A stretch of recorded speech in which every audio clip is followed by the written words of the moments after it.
ओम नमो भगवते वासुदेवाय नमः। माताएं एवं बहनों, दोस्तों और साथियों, आपको भक्ति सागर चैनल पर आप सभी का बहुत बहुत स्वागत है। तो दोस्तों, आज हम सुनेंगे कामदा एकादशी व्रत कथा साल 2026 चैत शुक्ल एकादशी। दिलीप ने पूछा, भगवान, मैं एक बात सुनना चाहता हूँ। चैत मास के शुक्ल पक्ष में किस नाम की एकादशी होती है? वशिष्ठ जी बोले, राजन, चैत शुक्ल पक्ष में कामदा नाम की एकादशी होती है। वह परम पुण्यमयी पाप रूपी निर्धन के लिए तो वह धनवान ही है। प्राचीन काल की बात है, नागपुर नाम का एक सुंदर नगर था जहाँ सोने के महल बने हुए थे। उस नगर में पुंडरीक आदि महाभयंकर नागा निवास करते थे। पुंडरीक नाम का नागा उन दिनों वहाँ राज्य करता था। गंधर्व, किन्नर और अप्सरा भी उस नगरी का सेवन करती थी। वहाँ एक श्रेष्ठ अप्सरा थी जिसका नाम ललिता था। उसके साथ ललित नाम वाला गंधर्व भी था। वे दोनों पति पत्नी के रूप में रहते थे। दोनों ही परस्पर काम से पीड़ित रहा करते थे।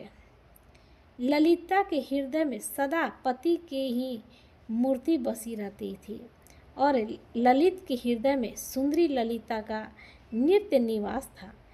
एक दिन की बात है, नागराज पुंडरीक राजसभा में बैठकर मनोरंजन कर रहा था। उस समय ललित का गान हो रहा था, किंतु उसके साथ उसकी प्यारी ललिता नहीं थी। गाते गाते उसे ललिता की स्मरण हो गया। अतः उसके पैरों की गति रुक गई और जीभ लड़खड़ाने लगे।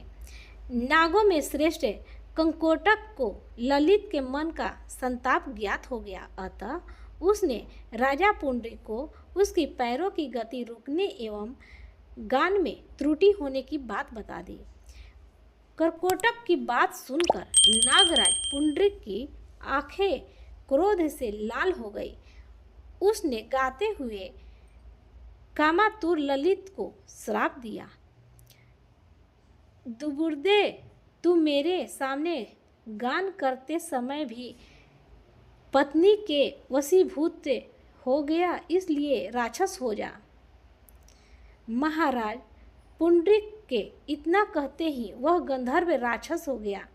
भयंकर मुख, विकराल आंखें और देखने मात्र से भय उपजाने वाला रूप, ऐसा राक्षस होकर वह कर्म का फल भोगने लगा। ललिता अपने पति को विकराल आकृति देख मन ही मन बहुत चिंतित हुई। भारी दुख से कष्ट पाने लगी। सोचने लगी, क्या करूं, कहाँ जाऊं? मेरे पति पाप से कष्ट पा रहे हैं। वह रोती हुई घने जंगलों में पति के पीछे पीछे घूमने लगे। वन में उसे एक सुंदर आश्रम दिखाई दिया जहाँ एक शांत मुनि बैठे हुए थे। उनका किसी भी प्राणी के साथ बैर विरोध नहीं था। ललिता शुद्धता के साथ वहाँ गई और मुनि को प्रणाम करके उनके सामने खड़ी हुई। मुनि बड़े दयालु थे। उस दुखिनी को देखकर वे इस प्रकार बोले, सुबह तुम कौन हो? कहाँ से यहाँ आई हो? मेरे सामने सच सच बताओ। ललिता ने कहा, महामुने, वीरधनवा नाम वाले एक गंधर्व हैं। मैं उन्हीं महात्मा की पुत्री हूँ। मेरा नाम ललिता है। मेरे स्वामी अपने पाप दोष के कारण राक्षसा हो गए हैं। उनकी यह अवस्था देखकर मुझे चैन नहीं है। ब्रह्मण, इस समय मेरा जो कर्तव्य हो वह बताइए। विप्रवर जी से पुण्य के द्वारा मेरे पति राक्षस भाव से छुटकारा पा जाए, उसका उपदेश कीजिए। ऋषि बोले, भद्रे, इस समय चैत मास के शुक्ल पक्ष की कामदा नाम की एकादशी तिथि है जो सब पापों को हरने वाली और उत्तम है। तुम उसी का विधि पूर्वक व्रत करो और इस व्रत का जो पुण्य हो उसे अपने स्वामी को दे डालो। पुण्य देने पर क्षण भर में ही उसके शाप का दोष दूर हो जाएगा। राजन मुनि का यह वचन सुनकर ललिता को बड़ा हर्ष हुआ।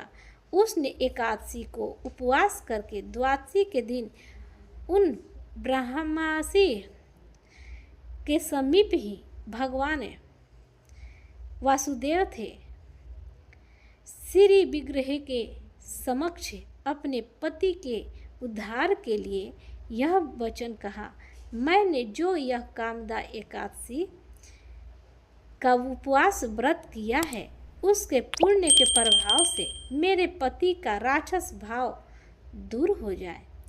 वशिष्ठ जी कहते हैं, ललिता के इतना कहते ही उसी क्षण ललित का पाप दूर हो गया।